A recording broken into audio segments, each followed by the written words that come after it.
BFM Business, la librairie de l'écho. Emmanuel Le Chypre.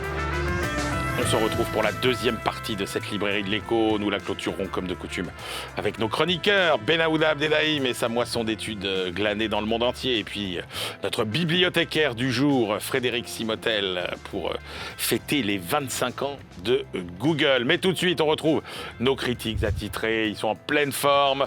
10e saison de la librairie de l'écho. Et oui, ils étaient là dès le début. À ma gauche, Christian Chavagneux, éditorialiste à alternativeéconomique.fr. Ça, c'est le site. Et puis, il y a le magazine, évidemment, Alternative Économique. Et puis, Christian, qui est responsable aussi de la page livre de la critique littéraire dans Alternative Économique. Et puis, Jean-Marc Daniel, professeur émérite à l'ESCP Europe, critique. Business School. J'ai dit quoi ? Europe. C'est pas grave, c'était le nom d'avant. Oh là, ça change tout le temps. Oui, ESCP Business School. École supérieure de commerce, business school, ok, c'est super, cohérent. Et puis, vous êtes aussi président, je dis critique, évidemment, mais président aussi de la Société d'économie politique. Allez, on rend hommage, tiens, à une petite collection qu'on aime bien cette semaine dans la librairie de l'écho, la collection Repère la découverte. D'abord, Christian, avec un classique, l'économie mondiale 2024, l'opus réalisé par le CEPI. Oui, c'est un annuel, on le connaît bien. D'habitude, on le prend en dernière minute parce que c'est une succession de petits articles. Mais là, j'ai choisi de le présenter et de lui donner plus d'importance parce que j'ai l'impression que ce numéro, il diffère un petit peu des autres. Ouais. Parce que tous les articles tournent autour du même sujet qu'on a dès l'introduction, le chapitre introductif qui généralement fait un petit commentaire de conjoncture. Là, il est très structurel, au contraire. Et il nous dit deux choses importantes. La mondialisation est au point mort. Et c'est le grand retour des États dans le capitalisme contemporain. Et ça, on le décline partout, on le retrouve partout, je pense que ce n'est pas volontaire, mais on le retrouve partout dans tous les commentaires. Ça commence avec un chapitre sur la politique industrielle, bien évidemment, mais il y a un petit truc sur l'énergie, je laisse de côté, sur la politique industrielle, où on nous rappelle que quand on veut développer les industries naissantes, nous, la France, l'Allemagne, l'Angleterre, les États-Unis, il y a eu du protectionnisme. Aujourd'hui, il y a une industrie naissante qui est celle de la lutte contre le réchauffement climatique, donc c'est le retour du protectionnisme pour protéger cette nouvelle industrie qui est en train de grimper. Il y a un argument qui consiste à dire la France est plus désindustrialisée que l'Allemagne parce qu'on a donné plus d'importance à la demande intérieure.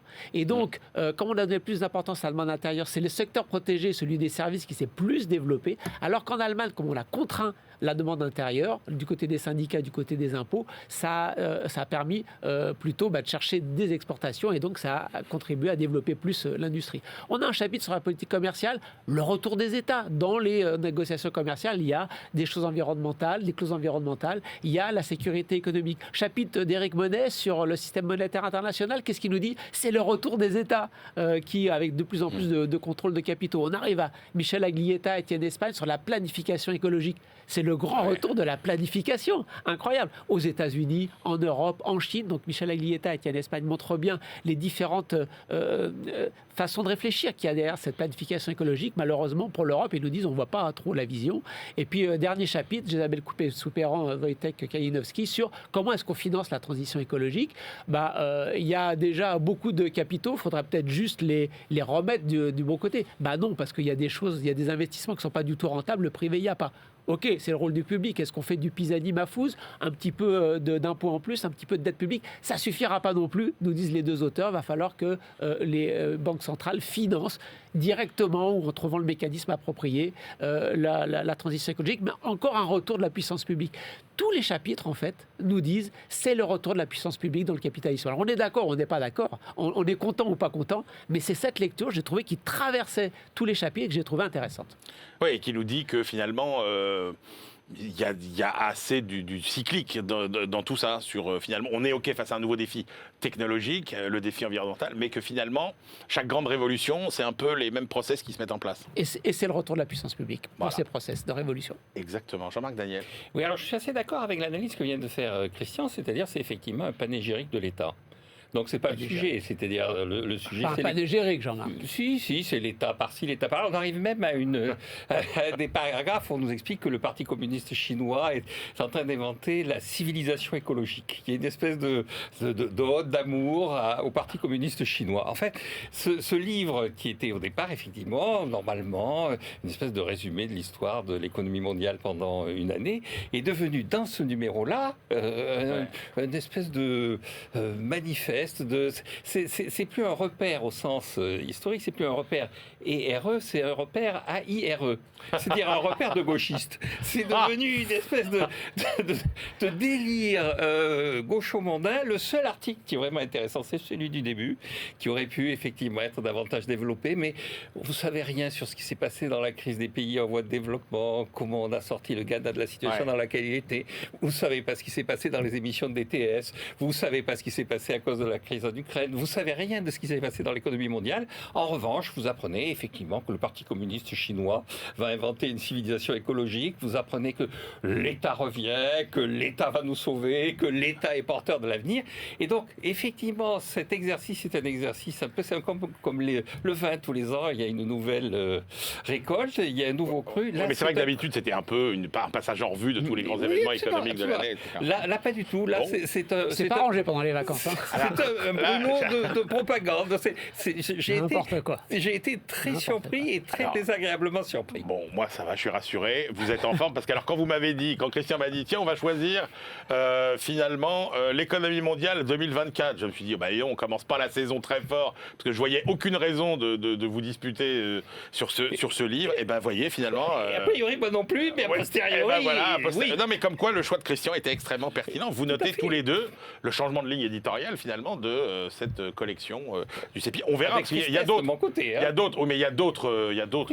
On verra l'année prochaine. Non, puis même, il y a d'autres opus dans la collection, etc. On verra bien si cette inflexion se confirme ou pas. Alors, vous, Jean-Marc, vous avez choisi un autre livre de cette collection Repères à la découverte qui vient de sortir. C'est le livre consacré au transport aérien de Paul Ciambaretto et Emmanuel Combe. Oui, alors là, c'est un vrai repère. C'est-à-dire qu'on a une description qui est une description. Là, je sens qu'il y a un repère libéral. Je ne sais pas pourquoi, si c'est un vrai repère. Excellent. Pas du tout, c'est un vrai repère. C'est une description documentée, argumentée, historique et économiquement construite de l'évolution du transport aérien. Alors, le transport aérien au sens le plus large du terme. C'est-à-dire ce que rappellent les auteurs, c'est pas uniquement la production d'avions et le transport de passagers. Le transport aérien, c'est aussi en amont les constructeurs d'avions, et puis en aval, c'est l'aéroport et tout ce qui est autour du fonctionnement des avions. Alors, il y a un premier chapitre qui fait un rapide exposé historique en montrant bien qu'il y a eu d'abord la phase des pionniers, ensuite l'accélération dans le développement du transport lié aux deux guerres mondiales. Chaque guerre a apporté à la fois des réformes dans l'organisation, des progrès technologiques qui ont été ensuite convertis en avions de transport. Et puis, il y a la grande libéralisation, Carter, 1978, l'ouverture à la concurrence, et avec ça, le développement du low-cost. Alors, tout ça est décrit de façon assez factuelle, avec quelques points qui sont mis particulièrement en avant, et notamment sur le low-cost. Il y a un chapitre sur le low-cost qui montre bien les enjeux du low-cost, qui montre que finalement, le low-cost aurait eu comme conséquence de séparer en deux le transport aérien. D'un côté, il y a le transport traditionnel, commercial, qui est réservé plus ou moins aux hommes d'affaires, et puis le low-cost, qui est devenu le moyen privilégié pour les touristes de se déplacer, et qui a permis une démocratisation considérable du transport aérien. Alors à la fin, il se pose la question de savoir comment est-ce que le transport aérien va digérer la transition écologique. Donc c'est peut-être là que c'est le moins convaincant, même si effectivement il montre des pistes et il montre que de toute façon ça correspond à une sorte d'attente de la population qui fait que le transport aérien ne disparaîtra pas comme on avait pu le craindre au moment de la Covid. C'est un livre, un vrai repère. Christian Chavagneux. C'est un livre qui a beaucoup de qualités, parce que moi, contrairement à Jean-Marc, même quand les auteurs me plaisent pas, je leur trouve des qualités. Je suis plus ouvert que lui. Ça m'arrive. Mais je leur trouve des défauts quand ils adorent. Et c'est un livre qui a autant de défauts que de qualité. Que de qualité. Les qualités, d'abord, la pédagogie. C'est vraiment extrêmement clair. Vous ne connaissez rien du tout au transport aérien, vous voulez comprendre. Même quand on rentre dans les détails techniques, les auteurs prennent le temps d'expliquer. C'est très pédago. Franchement, ça fait plaisir. Du coup, on comprend bien que les deux auteurs sont vraiment des spécialistes du sujet. On apprend plein de choses. Ah, bien sûr, sur le fameux yield management, comment chacun dans un avion ne paye pas le même prix. Tout ça, on connaît. Mais c'est bien expliqué sur les droits dans les aéroports. Pourquoi est-ce qu'Ethiopian Airlines peut avoir un slot à Charles de Gaulle? On comprendra pourquoi en lisant le bouquin. Et puis, le dernier chapitre, moi, j'ai beaucoup aimé. Il y a aussi des défis. Il y a des défis environnementaux. C'est vrai que c'est un secteur émetteur de gaz à effet de serre. Et des défis sociologiques. Est-ce que les hommes d'affaires dont on comprend qu'il faut font. Le business, c'est vraiment ce qui rapporte beaucoup d'argent en compagnie. Est-ce qu'avec, par exemple, Tips et tout ça, est-ce qu'ils vont pas faire beaucoup moins et donc les compagnies aériennes vont devenir moins rentables? Et puis il y a des enjeux de souveraineté, on nous dit. Donc même cette question économique, elle touche à l'environnement, à la sociologie, aux politiques. Tout ça, c'est les qualités. Mais de l'autre côté, il y a des défauts. Jean-Marc l'a dit, mais l'avion, c'est démocratisé. Voyons, tout le monde prend l'avion. Qui n'a pas pris l'avion? Mais qu'est-ce que c'est? Je ne sais pas, je n'ai pas compris pourquoi. Les auteurs veulent nous dire. Je suis tombé sur une interview du PDG de Boeing qui dit plus de 80% des gens sur Terre n'ont jamais pris l'avion. Non, tout le monde n'a pas pris l'avion. Vous avez une étude de la DGAC, Direction Générale d'Aviation Civile, qui dit que 2% des ouvriers en France ont pris l'avion. Je ne sais pas pourquoi, enfin si, je sais pourquoi. Les auteurs veulent nous dire que mais c'est devenu un mode de transport quotidien. On prend l'avion comme on prend le bus. Et donc... Oui, mais ça, c'est pas faux, Christian. Mais ça veut dire que... Si, c'est complètement faux quand 2% des ouvriers oui, mais sauf que ça veut dire quoi? l'avion. Ça veut dire que ce sont les mêmes qui prennent souvent l'avion. Donc quand on dit ça pas... s'est démocratisé, on le prend comme on prend le bus, oui, une partie de la population le prend comme on prend le bus, mais une partie. Mais ce que vous comprenez dans le bouquin, c'est que tout le monde le prend. Et donc là, ça ne va pas du tout. Défense aussi de l'aviation, surtout, il ne faut pas les taxer. Alors, ce n'est pas dit comme ça, c'est dire, franchement, ils émettent 3% des gaz à effet de serre. Pourquoi vous allez embêter un secteur qui émet 3%? Mais 3%, c'est énorme. 3%, c'est énorme. C'est comme l'Allemagne. Et l'Allemagne, ça baisse. Et pour l'aviation, ça explose. Et ils nous disent que ça va continuer à monter, donc ça va encore exploser. 3%, c'est énorme. Et les deux auteurs sont en train de donner des interviews dans la presse pour dire arrêtez d'embêter le secteur. Donc on voit bien que là aussi, il y a un débat tout à fait idéologique derrière, c'est-à-dire n'embêtez pas ce secteur et ne le taxez pas. La troisième chose, Jean-Marc l'a dit, le transport aérien, c'est aussi en amont des constructeurs. Il n'y a rien sur la guerre économique entre Boeing et Airbus. Comment les Chinois ont fait pour nous piquer toutes nos réserves technologiques pour arriver à présenter quelque chose qui est en train de concurrencer les Airbus et les Boeing? Ça, ils sont trop économistes, ils ne veulent pas sortir de leur champ et du coup, toute la guerre économique n'est pas là, toutes les batailles autour de... Rappelez-vous la privatisation de l'aéroport de Paris, privatisation qui a échoué. Toutes les batailles du capitalisme, des capitalistes autour pour savoir tout ça, on passe à côté, c'est dommage. C'est l'approche économiciste qui fait qu'on a plein de choses, je l'ai dit, c'est pédago, c'est riche, mais à côté, on se prive de plein d'autres éléments qu'on aurait bien voulu voir. Messieurs, je vous trouve extrêmement en forme et ça augure d'une très belle saison. On se retrouve tout de suite avec nos chroniqueurs et c'est maintenant Benahouda Abdelhaim et Frédéric Simotel, notre critique, notre bibliothécaire du jour, je vais y arriver. BFM Business, la librairie de l'écho. Les livres d'hier et de demain.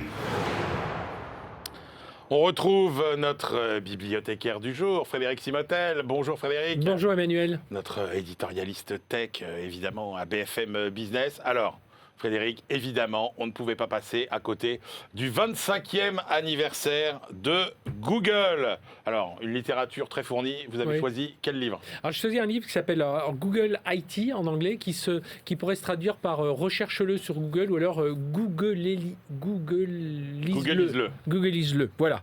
C'est écrit par l'américaine Anna Crowley Redding. Alors, c'est l'occasion de revenir un peu sur l'histoire de Google, mais surtout de voir. Alors, c'est quand même une société créée il y a 25 ans qui va flirter les 300 milliards de dollars de chiffre d'affaires. Je vous laisse voir la progression en 25 ans de cette société, que évidemment tout le monde connaît. Et puis c'est une entreprise, carrément, c'est pour ça que j'avais d'ailleurs du mal à le dire, mais en 25 ans, un nom de marque qui est devenu un verbe.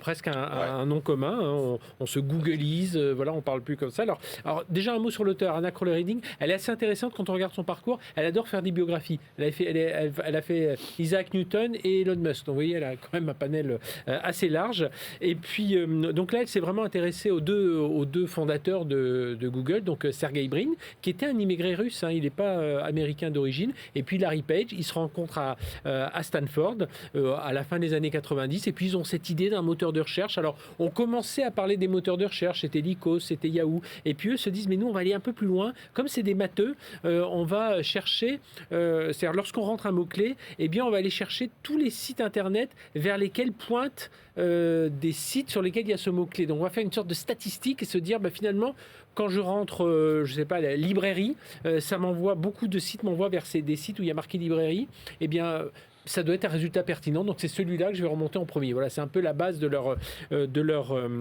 de leur algorithme. Ils vont en moins de 2 ans, ils vont balayer les Lycos, les Yahoo, ils vont même balayer Altavista. Ouais. Donc il y avait un Français, Louis Monnier, qui habitait pas loin d'ailleurs de nos studios à l'époque, qui avait ce moteur de recherche. Alors, ils vont balayer tout ça, ça va devenir vraiment la référence. Petite anecdote, elle le dit d'ailleurs dans le livre, lorsqu'ils recherchent de l'argent, ils se disent, donc ils n'avaient pas encore tout à fait lancé Google, on leur dit, allez voir l'un des fondateurs de Sun Microsystems, qui était l'un des géants de la tech à l'époque, qui s'appelle Andy Bechtolsheim, et il va certainement vous aider.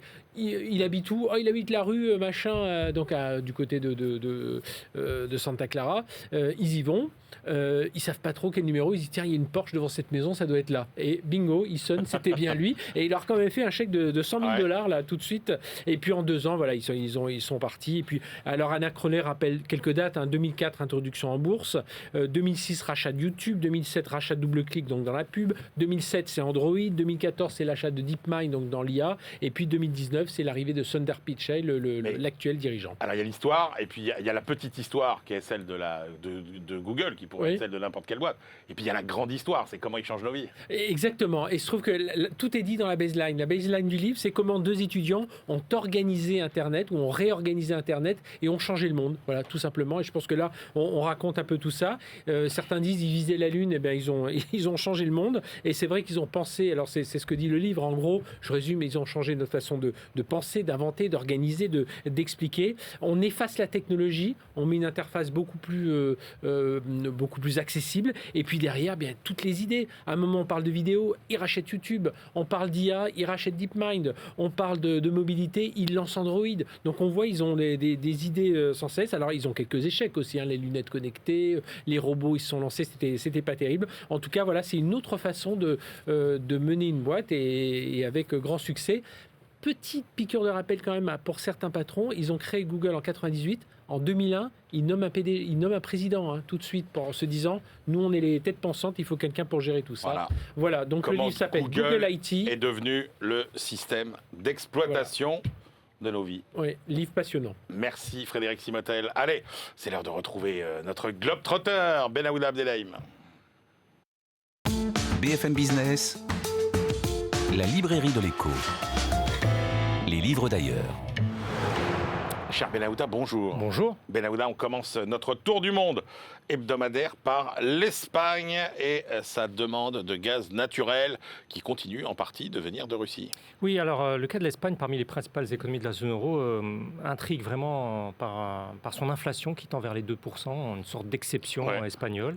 Et c'est une économiste de la Banque centrale espagnole, María de los Llanos Matea, qui s'est penchée sur l'une de ses composantes essentielles, qui est l'énergie, et l'évolution des besoins en gaz naturel de son pays, et donc de la formation des prix.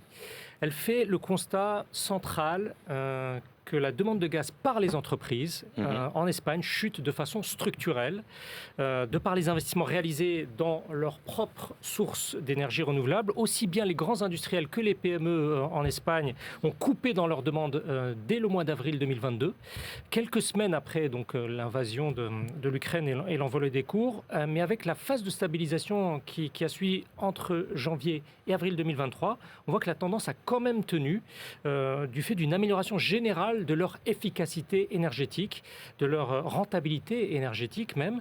L'effet prix a joué à plein auprès des industriels espagnols. Pour María de los Llanos, cette évolution, somme toute très rapide, va s'inscrire dans la durée. Le raffinage, l'électricité, le papier, la chimie et la pharmacie, nous explique-t-elle, sont les secteurs qui en proportion ont le plus réduit leurs besoins de gaz naturel. Les courbes ne sont pas vraiment les mêmes pour ce qui concerne les particuliers. Il y a vraiment une dichotomie entre les industriels et les particuliers. Une fois passé cette stupeur du début 2022, le niveau de la demande des Espagnols s'est nettement redressé début 2023, conséquence d'un reflux des prix de gros et du bouclier tarifaire financé par l'État espagnol. Ce qui fait dire à cet économiste que pour ce qui concerne les foyers, le repli ne se révèle que conjoncturel, contrairement aux entreprises pour qui c'est structurel. Et encore, c'est moins une question d'économie d'énergie que de corrélation avec les températures clémentes de l'hiver dernier, donc du chauffage des logements. Les Espagnols ont eu moins à se chauffer, donc moins à demander de gaz. Benahouda, on s'intéresse maintenant à l'effet des sanctions américaines contre les entreprises du Kirghizistan. Oui, alors c'est le directeur général du Conseil russe des affaires internationales qui nous livre sa perspective depuis Moscou. Comment les États-Unis sont en train de déployer des mesures punitives, restrictives à l'encontre de 4 entreprises du Kirghizistan qui travaillent avec la Russie et qui ne respecteraient pas les règles américaines dites de contrôle des exportations. La décision a été actée le 20 juillet. D'après Washington, ces sociétés kirghizes fournissent aux Russes des biens à double usage, c'est-à-dire civils et militaires. L'auteur s'appuie sur les documents officiels américains pour décortiquer les restrictions que les États-Unis ont instaurées dans les différents domaines technologiques qui, par extension, concernent aussi bien maintenant les mines que la construction, le BTP, l'aviation, l'espace, de la Russie. Ivan Timofeyev écrit que ces 4 entreprises kirghizes disposaient de signaux d'alarme, à la manière notamment dont un homme d'affaires italo-suisse et ses partenaires allemands et indiens ont été placés sur liste noire en tant qu'intermédiaires.